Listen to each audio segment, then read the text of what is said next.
So this summer we did a pretty extensive remodel of our upstairs and made a new pantry and made a new kitchen, and new dining room, new floors, new everything. And so next up on the list is a new kitchen table for right there. But Susie wants one that's not as wide and longer, maybe 7 feet long, to sit a whole bunch of people at. So initially we looked into building them out of the same black walnut I used for the tops of these little pony walls, but that was just going to be exorbitantly expensive, so that's out. So what we found was some pretty decent looking western red cedar, which is kind of a pretty common wood here in the Northwest and one of my favorite building materials. So the nicest cedar decking boards we saw were from Dunn Lumber, and we picked out some real slick ones for our tabletop. This is the first initial layout, and I'm kind of thinking that's what the table's going to look like. Of course, there'll be breadboard ends across here. Yeah, so the next thing I need to do is I'm going to put these all on the table saw, and this rounded edge on the inside of each one of these, I'm going to trim that off. So this will get about 1 inch narrower when we're done. So the idea here is I get all my clamps adjusted. This is the little adjuster here, so that they're just wide enough to cover that. And then what I want to do is I want to run a little stripe of masking tape down here. It really helps to keep the yuckiness of this iron bar off of the cedar deck there. So that's the idea with that. So there's all those, all 5 set up. Probably have 3 on top, 2 on the bottom. Gotta go wash my pods off. Those iron pipes are so filthy. I don't want to touch anything with these, with my hands so dirty.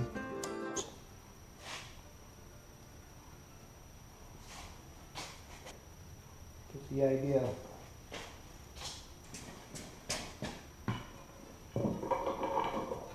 All right, a new day. The glue up looks good. Gonna pull these clamps off and then start scratching out some of this leftover glue that's squeezed out here, and we'll take a look at the table. Here you go. Looks pretty good. Okay, so here's what's happening next. These are gonna have a breadboard end on them like this. And this will have a tenon in here and a mortise in here, and so that'll go along the edge there. And overall, Susie wants this table to be 7 feet, and it is pretty close to 7 feet right now, but adding these 2 3-inch long pieces, would make it 7'6". So I'm going to trim these off and make it work out so when I put this breadboard end on there, it comes out to 7 feet, or pretty close, because don't say anything, but you and I are the only person that's going to measure this after it's done. It'll be 7 feet. We'll just call it 7 feet. Okay, bear with me. Man, nothing about that is fun.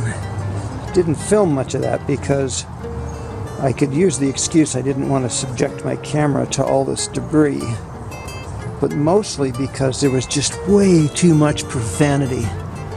Holy mackerel, way too much profanity. Sorry. Back inside, it's starting to get pretty cold outside, so I'm doing this in here. So this has got this little tenon, and now I need to cut a little mortise, a little slice through here. So this breadboard end will go right on the end. Are you ready for this?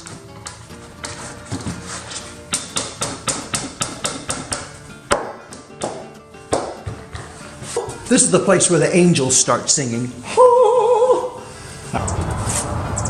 Well, this is certainly a part of the project that doesn't get much respect, but it happens every day. This little 3/8-inch dowel, what's going to happen next is that I've marked out the center of each of these different little planks on here, and I'm going to drill a little hole through this breadboard end and insert this dowel in there, and the dowel is what holds the breadboard in onto the tenon, into the wood. What's going to happen next is before I insert these little dowels, I'm going to elongate these holes by just rocking my drill bit back and forth in here. Now this center hole, I'm going to leave that tight and it'll be glued all the way through. And then these other holes, they'll only be glued in the top and bottom of here. There won't be any glue on this tenon. And the idea is then when this table expands and contracts a little bit, it'll have room to move in there. It'll be anchored in the center, and these can expand and contract a little bit.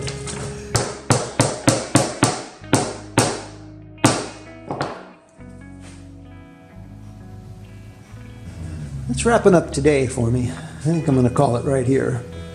I got the breadboard ends on. They're looking pretty good. They're plugged in with these little dowels. Whew. Well, good morning. Welcome to a new day. It's kind of pouring down rain out there, so I think I'm starting with just a little rounding of these corners. Okay, so my plan for today is to examine all of my remaining cedar stock here and understand which ones are going to be the nice long straight pieces that will represent the longest pieces underneath that make the table frame, and which ones, like these guys, that are going to get cut up into table legs. So, table legs, maybe. I'm going to need, for example, I love the look of this guy. It's a little bit gnarly on this side. We'll snip that off a bit, but I do like the look of this guy. So that'll be a long piece. Well, I thought I'd save you all the debris and the sawdust and the rain and whatnot. So what I got now is I have these beautiful little guys, and they're cut down to 3 inches wide, and when 2 of them are glued together, they'll be 3 by 3. They'll be cemented, they'll be glued together like that. And then from about here down, they'll taper. So they'll only be 2 by 2 at the bottom, and they'll have a little taper on the inside legs that hopefully won't make them look too clunky. These are my legs. Gonna slap some glue on here. They'll go on this clamp system over here. And then once they're all clamped up, they'll get cut and tapered. So let's get this happening. So this gluing technique, I actually learned this on the University of YouTube from a guy named Paul Sellers. He's a British guy that does some fabulous old school woodworking. And this is the method that he demonstrated to get a really good clean glue up on pieces like this. And I'll tell you what, it bears to mention that, man, if you're watching this crummy little video thinking this is how I'm going to learn to build a table, dude, there's way more better stuff to be watching than this. This is just kind of how I'm building a table, and maybe later I'll show you my plans, which is just a bunch of pencil sketches on a single piece of paper, and not too impressive, I will say. You know, this little massive clamp parade here is clamping up all of those table legs. Well, okay, here we go. It's a new day, and most of the stuff on this legs are dry. So now it's just a question of kind of scraping off this glue squeeze out. So this is kind of where things start turning into a little bit of an experiment. What I'm going to do is, there's our 4 legs, and the inside edge of each of these legs are going to be tapered down from 3 by 3 up here at the top to 2 by 2 down here at the bottom. So what I got is taper that looks like this. This one will run off that way, and then this guy here will run off that way, and it should taper that down on the 2 inside edges. Haven't figured out how I'm going to do that yet. I don't have a saw a power saw that'll cut 3 inches, so I think I'm going to run my skill saw down there, sound effects, and then finish it up with my hand saw. I'll let you know. Well, you know, power tools are great and all, but when it comes down to just the real joy of doing some woodworking, I gotta say, this guy right here, this is the true joy right here. A nice, good, solid hand frame. Look at that. Okay, a new day.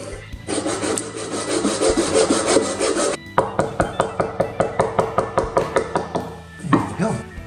That's kind of what the upside down look of that table is going to be. Next thing I got to do is I'm going to make a little cross piece that's going to go through here, and it'll be lagged into this guy. And so I need to shave off this corner right here, so I have a little flatter edge on there to mount that little cross brace to. And that's up next. Phase number next. I'm going to use my pocket hole jig, and I'm going to drill a couple of holes in there like that, and then those will be mounted to those posts. So these guys essentially will do something like that. Okay, hey, look who's here. Look who's here. Of a solution to gluing things, but you know.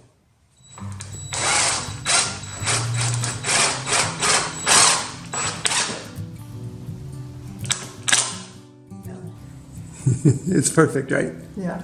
Okay. So what I've done is I made this little flat notch here. Now I got these little guys custom cut here. Pre-drilled them a little bit. And get some glue on here. Okay, so there's our glue. Some bit of glue up. This side down. This side's going right in here. Just like that. A couple of these through here.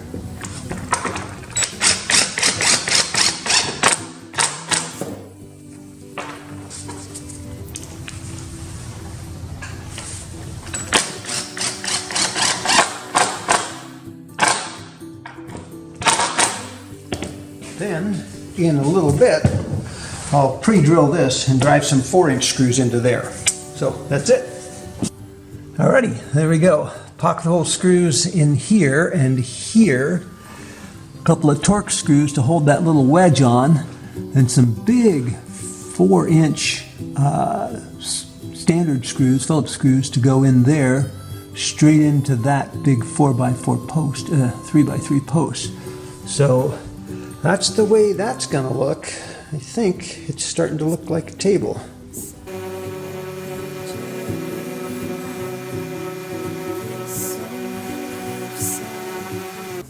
Here's what's happening next. I'm gonna start with the polyurethane on all these pieces. But first I wanted to pre-drill these holes that I'm gonna use with the pocket hole screws that'll hold the tabletop down to the frame.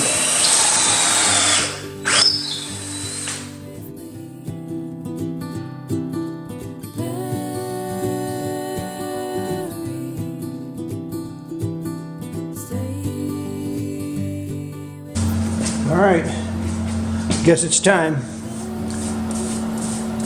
There we go. Alrighty, there we go. Okay, let's try this again. Alrighty, here we go. First coat of poly on the table. Oh, jeez, come on, quit already. Okay, one more time. First coat of poly on the table. Looks pretty good. Yeah, if you like the looks of the bottom of that table, I think you're gonna love the look of the top. Well, good morning. Here we are. Another day. Kind of counterintuitive, but what's happening between each of these coats of polyurethane is a real light sanding. That scuffs up the surface. It gives a kind of a mechanical bond for the next coat to adhere to, and it just makes for a real nice finish. And that process will happen maybe 4 or 5 times, and then after the last coat, I'll just hit it with a little bit of steel wool, and that should take care of the finish. This is the coat number 2 going on here. So that's what's going on today. That racket that you hear on the camera is a couple of heaters that are running down below the table here, trying to keep this garage up to a reasonable temperature. Really tough to do a project like this in the wintertime. It was snowing here yesterday, and today it's a little bit warmer and super wet, but it didn't make the garage much warmer. So I'm running those all night long, and it's tolerable in here. It's going to work out. So what you're looking at there is 2 coats, and boy, that second coat goes on so much easier. Anybody that's ever done this before knows that that first coat of poly on there, this wood just sucks it right in, and it seems to just disappear. So now it'll start building up a little bit of a sheen on there, and that's kind of what we're looking for. Well, the quality control supervisor just left, so I couldn't get her to do this on camera. But we're trying to decide if we continue with our semi-gloss here, or if we top coat it with a coat or 2 of glossy polyurethane. This goes back to like painting boats, varnishing canoes and whatnot. If you want to get a nice finish on there, you build it up with semi-gloss and then just do your top coat with 1 coat of gloss on there, and it sort of looks like this as opposed to this. Alright, so it's one thing to build your own table, but then you got to actually find chairs. No way am I making my own chairs.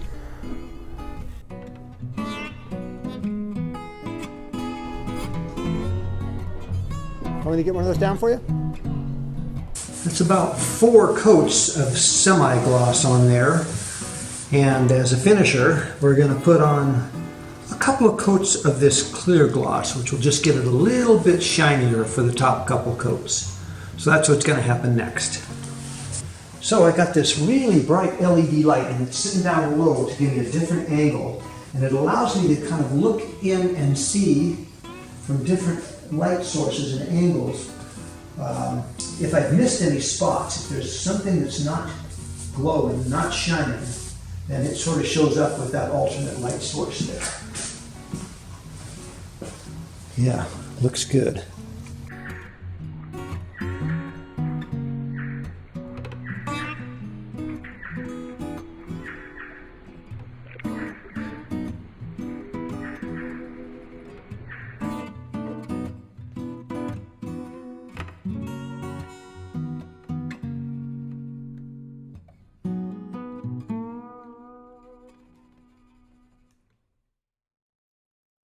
Okay, it looks like we're done here. That's about the nicest finish I can put on this thing, so we're going to call that done. And I'd like to move this baby upstairs and put it right in the kitchen, but there's about 6 inches of fresh snow out there, so that's going to have to wait for a little while. And you're going to have to wait for a little while, so bear with me. We'll get it all put together here in just a little bit. Final stages of setting up the table. Putting some little felt booties on the bottom. Okay, there you go. Table's all done. Put a fork in me. Or better yet, come on over and join us for dinner. Put a fork in that. Okay, thanks for watching.